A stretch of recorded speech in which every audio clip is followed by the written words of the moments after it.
E agora que vai começar a brincadeira. Som na caixa, deixa eu ver como é que tá aqui. Atenção, Kresedek, ó o toque de 4, já vai. Já vai. Fala galera, Zabo Lima na área, tamo junto, é isso aí, a nossa playlist completa, Filosofando na História. Estamos chegando na parte final dessa nossa playlist. Muito bacana de estar fazendo essa playlist, pessoal. Vou dar aqui para vocês nessa aula de hoje a introdução à filosofia contemporânea. Vem comigo!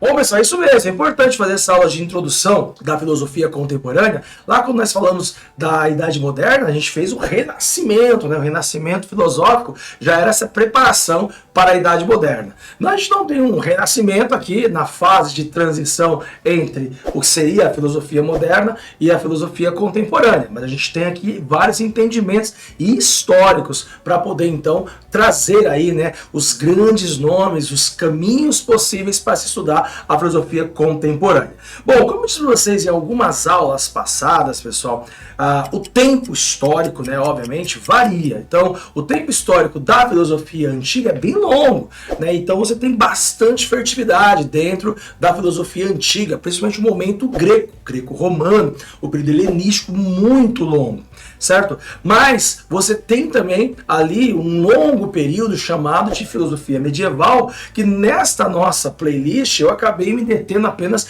em dois grandes nomes, que no caso era o Santo Agostinho e o Tomás de Aquino, dentro de uma filosofia que é ampla, mas ao mesmo tempo para o Ocidente é restritivo. E na Idade Moderna, que é um tempo até um pouco bem menor do que é o tempo do período filosófico medieval e o período filosófico antigo, em matéria de tempo, né? A gente coloca lá em meados do século XV, XVI, começa o Renascimento, introduzindo a filosofia moderna, e a gente conta aí mais ou menos até o século XIX. Não há um consenso claro, tá, pessoal, entre a transição da filosofia moderna para a filosofia contemporânea. Varia. O que temos que pensar é esta mudança de estruturas de pensamento que vai fazer então uma ruptura entre o que é a filosofia moderna e a filosofia contemporânea. Tudo bem? Então eu vou trazer bem um olhar de um historiador, né? Então nessa lógica que a gente tem que pensar, a gente tem que ter alguma base, e a base central que eu estou trazendo aqui para vocês, para entender a filosofia contemporânea, bebe muito dessa linha histórica de um autor muito importante, tá? Danilo Marcondes, Iniciação à História da Filosofia. Claro, pessoal, pega esse cara aí que é muito bacana, né? A linha histórica que eu segui no próprio playlist segue bastante os pontos de Danilo Marcondes, assim também, obviamente, de Marilena Chaui, tá? Galera, é o seguinte, então, a gente pode pensar, né, que existe ali um momento de ruptura entre o que foi, né, a filosofia moderna e a filosofia contemporânea, tá? Então a gente sabe que o projeto da filosofia moderna era olhar, obviamente, para a centralidade da subjetividade, o que era subjetivo. E dentro dessa lógica teve ênfase no indivíduo. E nesse indivíduo, então, pessoal, fazer a valorização do homem. Mas, obviamente, né, olhar nessas estruturas gerais sobre o que é a ciência, o pensamento, a política, e criando toda ali, né, uma volta de pensar e, ao mesmo tempo, né, depois do período medieval, o período moderno centra muito nessa subjetividade, centra muito nessa ideia do indivíduo, valorização do homem. Tudo isso, então, era o projeto moderno. Quando a gente começa a pensar bem ali naquela transição em matéria de tempo, e isso cabe ali, né, o iluminismo, né, com o Kant, que foi o que a gente viu lá no século XVIII, e aí também vem lá, né, o século XIX, os grandes pensadores do século XIX.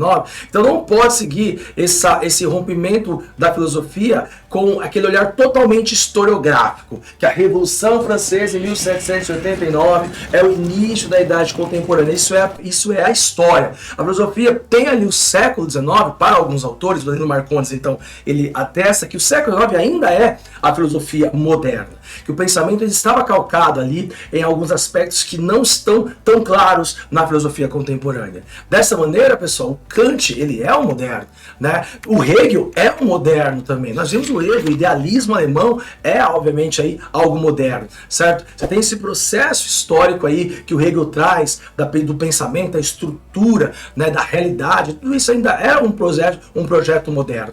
Você também tem aí, né, o Karl Marx que bebeu no Hegel, quando ele fala sobre a ideia do materialismo histórico, né, fazer então essa análise da consciência a partir do materialismo histórico que bebeu no Hegel.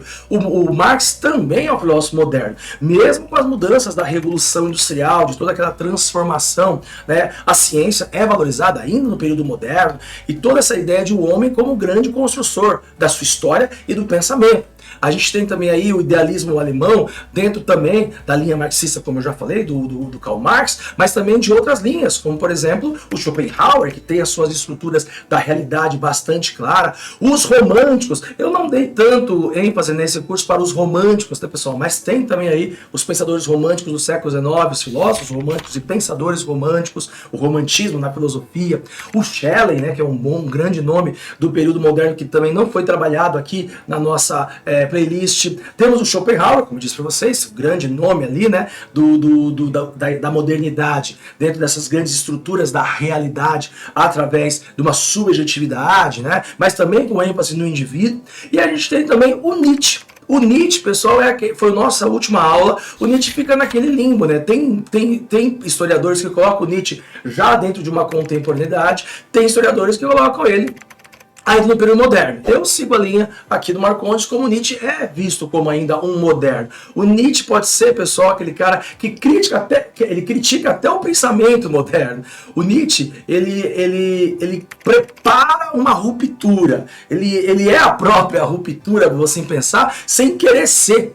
O Nietzsche, ele não é um filósofo, aquele filósofo de carteirinha, né? Ele é um cara que rompe todas as estruturas do pensamento filosófico, então ele é um cara que dá essa preparação para o que há de vir depois, certo? Então o Kierkegaard também ainda é, né, dentro de um pensamento moderno ali, um dos caras que também vão começar a abrir o caminho para a ideia do existencialismo, que vai ser um grande pensamento da contemporaneidade. Bom, então vamos pensar. Se você entendeu, a gente entendeu, classificou um pouco o que era essa ideia moderna, o que vai vir o projeto contemporâneo, o que vai vir de novo nessas ideias contemporâneas. Estamos falando, pessoal, do século XIX. O século XIX para o século XX. E do século XIX para o século XX, uma série de coisas está mudando. Revolução Industrial, o advento da ciência, o cientificismo, os domínios europeus da África e da Ásia, o neocolonialismo, o imperialismo, os europeus se tornando aí, né, seres extremamente poderosos e querendo mandar no mundo. Essa transição muda muita coisa. E vários outros estudos vão se desvencilhando da chamada linha de pensamento maior, que era a filosofia. Então o século XIX é o século da categorização da ciência, onde vai surgir, por exemplo, a antropologia, saindo dos pensamentos filosóficos. Vai sair também, né, a ideia da sociologia. Aliás, nessa aula, pessoal, de introdução, depois há uma grande vontade desse professor que vos fala, fazer aí uma sequência de playlist também falando de sociologia, e logo logo isso entra em pauta. A sociologia nasce no século XIX, também se desvencilhando da filosofia. E aí também a própria história, né, a disciplinarização do século XIX,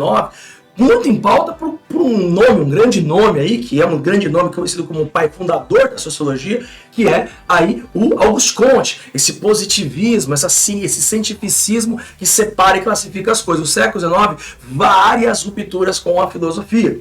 E aí, por exemplo, a própria psicanálise, o Sigmund Freud, né, a psicologia saindo também. Então são várias áreas. Então a filosofia começa a virar uma ciência, né, com uma característica, não uma ciência. Muita gente questiona, pessoal, se a filosofia é uma ciência, mas uma disciplina de pensamento onde dentro dela, né, várias saíram nesse rompimento do século XIX, desse homem mais contemporâneo, vamos assim pensar. Beleza? Então, dentro disso, pessoal, nós vamos ter dois grandes grupos de filósofos contemporâneos. Vamos pensar que essa ruptura do pensamento moderno a partir do Nietzsche vai trazer uma ideia de linguagem. Eles querem observar essa linguagem que vinha sendo aí a grande ideia de discussão. Então você tem a ideia de que esses projetos subjetivos que desenhava toda essa linguagem, que valorizava a consciência individual muito presente ali, né, no mundo moderno, vai trazer também um outro projeto, onde vai ter uma linguagem vista aí de maneira lógica. E essa maneira lógica é independente dos processos subjetivos. E aí, então, que vai valorizar muito aí, né, outros aspectos, a não ser apenas o homem, o sujeito olhando o todo, que era muito visto do mundo moderno. Agora vamos analisar outras estruturas também, que vão competir e vão então criar duas linhas muito claras, já pensando em filosofia contemporânea, beleza? Então, pessoal, vamos dividir então essa ideia de filosofia contemporânea, que olha para um bloco onde é muito mais, né, uma análise do período moderno. Então são considerados filósofos contemporâneos, mas que analisam o período moderno. Eles não negam o projeto moderno, eles não negam a individualidade, eles não negam a subjetividade sobre a individualidade. Esse grupo, pessoal, vai trair também, por exemplo, você vai ter nomes como a fenomenologia, né, de Husserl, você vai ter aí, por exemplo, o existencialismo, que vai ter lá, bebe no Kierkegaard, bebe também, né, no Sartre, certo? Então, Sartre é o grande nome do existencialismo, que analisa esse projeto moderno. Você também tem aí o positivismo lógico, né, do Popper, que é um grande nome desta ideia, que bebe também nessa ideia do positivismo, mas que analisa o moderno. Você também tem uma filosofia mais analítica, mas eles já são contemporâneos. E a escola de Frankfurt, nós vamos falar da escola de Frankfurt. Eu não vou comentar todos esses filósofos nas próximas aulas, eu vou escolher alguns que vão encaixar dentro dessa linha, onde nós vamos chamar, né, de uma filosofia analítica sobre a modernidade. Esses são os contemporâneos analíticos sobre a modernidade, certo? Críticos da própria modernidade. E aí você vai ter aqueles que rompem mesmo com o projeto da modernidade, certo? Que são aqueles filósofos contemporâneos, pessoal, que eles acabam então criando aí um rompimento, eles vão para outras estruturas. Você tem aí, por exemplo, até aquelas que vão para outras linhas sem ser necessariamente a filosofia, certo? O estruturalismo, por exemplo, lá, né, do sociólogo, pensador, filósofo também, né, o Levi-Strauss. Você também tem aí a ideia da antropologia de Malinowski. E você também tem outras linhas de pensamento que não estão mais preocupados em analisar o moderno, já estão